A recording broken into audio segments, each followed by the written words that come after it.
quero te fazer uma pergunta que eu acho muito importante para nós jornalistas. Até 2 anos atrás, você realmente não dava entrevistas. A gente tinha acesso ao artista, não tinha acesso ao homem, você pouco se expunha. Então eu gostaria de saber o que mudou fundamentalmente no Silvio Santos, que hoje ele dá todas as entrevistas do mundo e se expõe como homem. Não, você está enganada, completamente enganada. Não, mas você fala com a gente, isso é importante. É diferente, você está pensando, Sônia. A primeira entrevista que eu dei, quando os jornalistas chegavam perto de mim e diziam assim, Silvio Santos, vem cá, responde tal coisa. Eu respondia, perdia meu tempo. E aí eles colocavam tudo diferente daquilo que eu respondi. Então vocês perguntavam para mim, qual é o prato que você gosta? Exemplo, uma pergunta que foi feita 10.000 vezes, eu dizia, eu sou carioca, eu gosto de arroz, feijão preto, bife com batata frita, que foi o que eu comi a minha vida toda. Não é possível. Você é rico, gosta de estrogonofe, tá bom, então coloca estrogonofe. Então eu quando chegava o jornalista perto de mim, eu disse, olha, o seguinte, fala o que você quiser. Você é jornalista, tem que preencher uma folha de papel branco. Ok, ganha a tua vida, faz o que você quiser, não vou telefonar nunca para o teu patrão. Nunca. Agora não com a minha colaboração. Faz o que você quiser. Diz o que você quiser de mim. Não adianta eu te responder perguntas, porque você vai mudar tudo. Porque você não é jornalista, é psicólogo ou psiquiatra. O jornalista que me entrevistar tem que ser sério, competente e tem que ter inteligência e sensibilidade para colocar no papel os meus bons e os meus maus pensamentos. Ele não tem que ser, como não vai ser no SBT, jornalista que quiser trabalhar comigo, não vai ser investigador, detetive. Jornalista que trabalhar comigo aprendeu na faculdade a ser idealista, aprendeu na faculdade a escrever o que deseja, vai escrever, compra uma estação de televisão, compra um jornal. Na minha não. Na minha vai dar notícia só, e na minha estação de televisão, enquanto eu viver, vai procurar no ser humano as qualidades do ser humano. Porque o homem brasileiro, desde o faxineiro até o presidente da República, nenhum deles sai de casa dizendo, hoje eu vou errar, não. Todos saem de casa com a intenção de acertar. Fazem 10 coisas, erram 3 e os jornais e a televisão só encontram os 3 defeitos, não encontram as 7 qualidades. Qual é o ser humano que vai progredir se ele não recebe estímulo? Se ele só recebe cacetada da imprensa, cacetada da televisão. Me faz lembrar a piada do homem que morava numa vila de casas e que era engenheiro eletrônico, falava inglês, era arquiteto, falava francês, falava alemão, era músico, tocava um instrumento. Ninguém conhecia ele. Conhece o músico? Não. Conhece o inglês? O que fala inglês? Conhece o... Não. Conhece o careca? O careca, sim, o careca é da casa 23. Quer dizer, o careca todo mundo conhece. E as outras qualidades do careca ninguém sabe quem é? Não. Na minha televisão, o jornalista, se quiser trabalhar comigo, vai ter que dizer a inflação foi de 2, 3, 8% só. Não vai dizer assim, a inflação esse mês foi de 8%. Que coisa não. E dá a notícia só. E se ele puder elogiar, elogie. Faça como a imprensa americana. Porque na imprensa americana, eles colocam Silvio Santos foi convidado a comparecer a uma delegacia de polícia para prestar informações. Silvio Santos será julgado na próxima semana. Silvio Santos foi condenado a 5 anos de prisão. Silvio Santos é ladrão. Aqui não.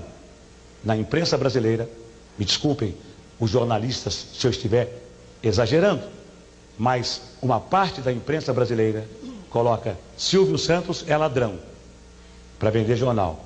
E o Silvio Santos que explique por que não é ladrão. Nos Estados Unidos, a Carol Burnett foi chamada de alcoólatra pela revista Enquirer. Ela nunca foi alcoólatra, provou e recebeu 3 milhões de dólares de indenização. Nos Estados Unidos, houve um caso de investigação, que foi o caso Watergate, até hoje discutido na imprensa norte-americana, porque jornalista não tem nada que ser investigador.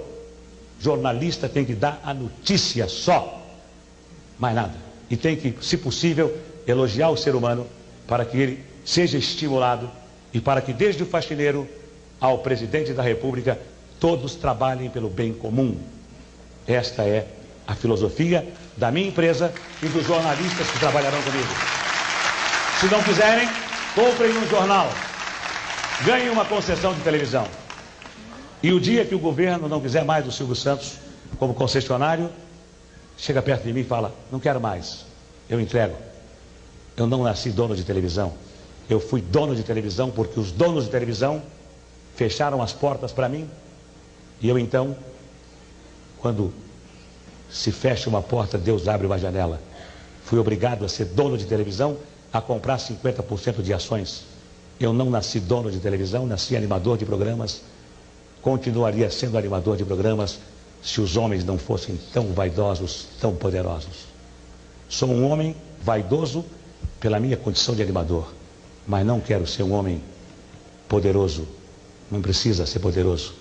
Sou poderoso com a minha consciência. Foi. Ei, valeu. Fala. Silvio, por que você sempre foi vitorioso nessas tuas mumunhas?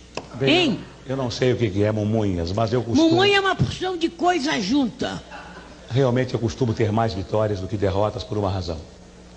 Quando o ser humano está com a razão, Deus é o seu advogado.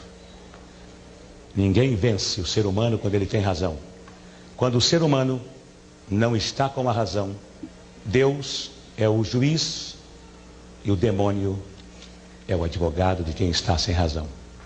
Quem tem razão, forte ou fraco, vence sempre. O bem sempre vence o mal. O mal vence por alguns minutos, por algum tempo, mas o bem sempre vence o mal.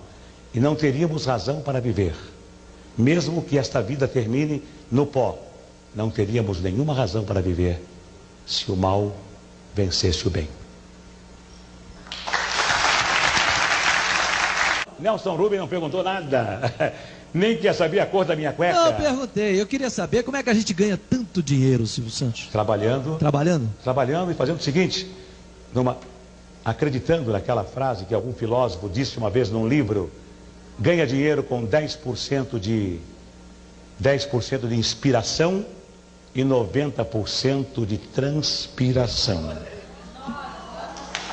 Só.